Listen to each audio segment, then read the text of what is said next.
Bienvenidos sean todos ustedes, hermanos, donde quiera que se encuentren. Estamos aquí, Planeta 2013 TV por la web, programa Tonal Cintlal. El día de hoy nos acompaña la maestra, nuestra colaboradora, Tecusigua del Calpuli Tetzahuil Tezcatlipoca de la Fundación Semanagua. Como ya todos ustedes saben, la maestra Texcaixaya Granados. Buenas tardes. Buenas tardes, maestra, bienvenida. Gracias. El día de hoy vamos a disertar acerca de la Fundación México Tenochtitlan Nelhuayotl, es decir, la fundación de la Ciudad de México en su 690 aniversario, desde allá en tiempos primigenios, cuando nuestros antepasados, después de la migración que salieron de Aztlán, llegaron a este lugar para fundar la ciudad más bella, más hermosa, mejor planeada, única en su género, maestra, sí, en la cuenca lacustre de los 5 lagos que en ese entonces existían, lo que ahora es el Valle de México, ¿verdad? Pero originalmente es una cuenca lacustre. Pues bien, recordemos que según cuenta la tradición oral y también la tradición histórica mediante los libros Amoshtin, hay muchos, la tira de la migración, que lo conocen como la tira de la peregrinación, y que hemos aclarado que no eran peregrinos, eran migrantes, ya que un peregrino va y regresa a su lugar de origen.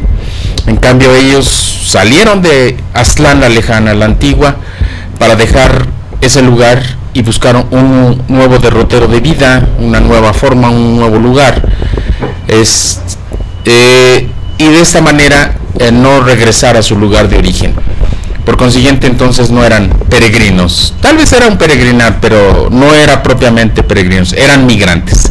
Y salieron de Aztlán.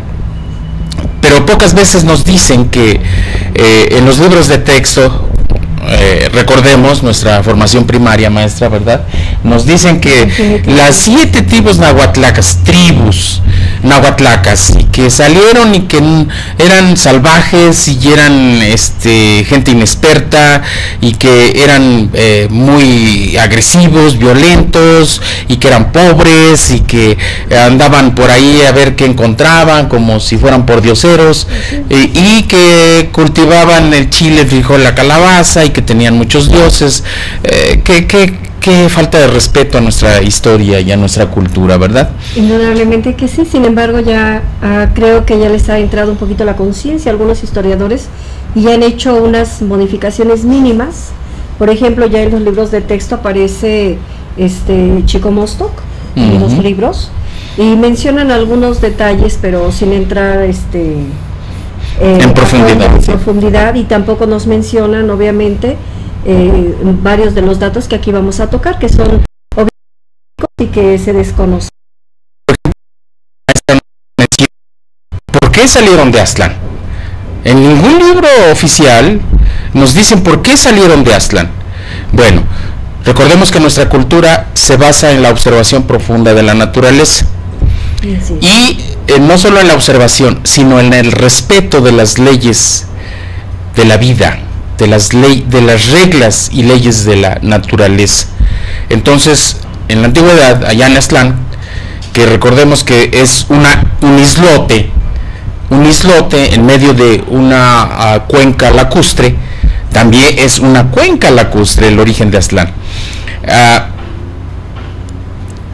Se encontraban aislados propiamente. Entonces, obviamente, al pasar el tiempo, empezó a depredarse la naturaleza, empezaron a ensuciarse, contaminarse los ríos, el agua,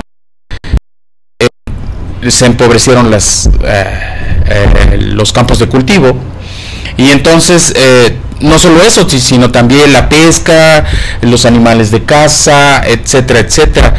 Entonces se juntó el Consejo de Gobierno y decidieron partir, porque tenían que dejar que la naturaleza se regenerara. Sí. Ese es el ciclo. Y eso lo vemos en todas las ciudades: Teotihuacán, Chichén Itzá, Uxmal, Cabá, Sayil, Pagná, Monte Albán fue, inclusive por diferentes naciones, fue rehabitada nuevamente. Y en este caso Aztlán, también nadie nos dice que dicen solamente la historia que eran pueblos nahuatlacas y pueblos salvajes. Sin embargo, en el mal llamado Tira de la Migración, en el Amoxtli de la Tlacamecayotl, nos dice que había 7 grandes ciudades dentro de un complejo urbanístico, y está perfectamente en la Tira de la Migración, está perfectamente tipificado el glifo, y nos dice ahí ese mismo Amoxtli, ese mismo códice, nos dice que en Aztlán eran señoríos, cada uno de ellos que ocupaba su propio territorio, y tenía un orden perfectamente bien de distribución, de urbanismo, que estaba confederado. Eran varias señoríos autónomos todos, autónomos y confederados entre sí, las leyes del Calpulli, ¿verdad? Y por ejemplo, el primero era Tlacateco, que era el linaje de los Yopes, se le llamaba Yopico. El segundo, el segundo linaje era Tlacoxcalco, que es el linaje de los Tlacoxcalcas, es decir, los que almacenaban los bastiones de armamento y enseres de trabajo, etcétera, etcétera.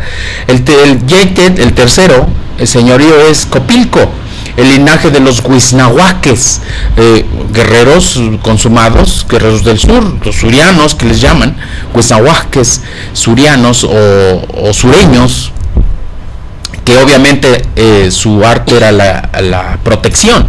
Y el Nautet, el cuarto, era Tolnáhuac, el linaje de los Cihuatecpanecas, los antepasados de los tepanecas, ¿verdad? Y más adelante los chalmecas, los talladores, los orfebres que hacían las esculturas, el manejo del conocimiento del arte de tallar, de modelar el barro y de tallar los grandes monolitos, petroglifos, etcétera, etcétera, etcétera.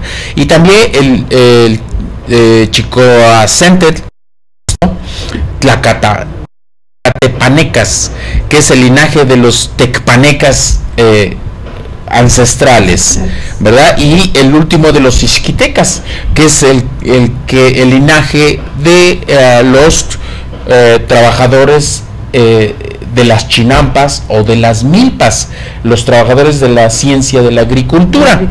Y también en el grito de Aztlán están 2 personajes, un hombre y una mujer, sentados en posición de mando, lo cual nos dice que es el Tecutli y el Cihuacóatl. La Cihuacóatl tiene en la parte superior el glifo de su nombre, que es Chimalma, que quiere decir la que tiene escudo en la mano, o sea, la protectora. Esto es la Cihuacóatl. Y frente de él está un personaje masculino que no tiene glifo, pero sin embargo sabemos por la tradición oral que es Acachitl o Acacitli, el antiguo gobernante de Aztlán.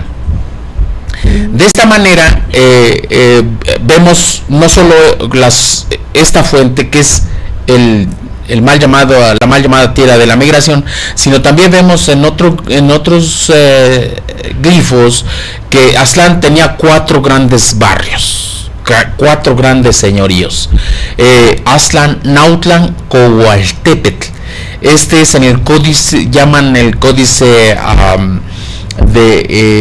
que está dividido en 4 grandes regiones, y esto es la morada de los antiguos chichimecas, y este lugar quedaba en una isla situada en medio de una laguna, Meztliapan, la antigua, donde poblaban 4 grandes señoríos de origen azteca, aztlanteca, sus fundadores.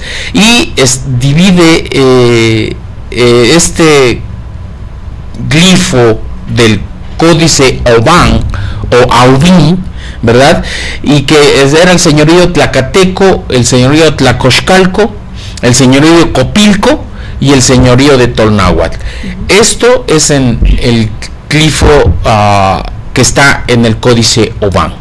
Y en el códice de la tira de la migración, que salieron de Aztlán para llegar a Culhuacán, la antigua Culhuacán, el Cerro Encorvado, el Altepetl, la ciudad donde está el glifo, y en el centro está Huitzilopochtli, que es la ciudad montaña encorvada donde hay una gran oquedad, caverna o cueva, que existe, que ahí hicieron su recinto y su ciudad de grandes dimensiones, que bien pudiera ser usado para habitación o bien para un templo monumental o momostle, maestro.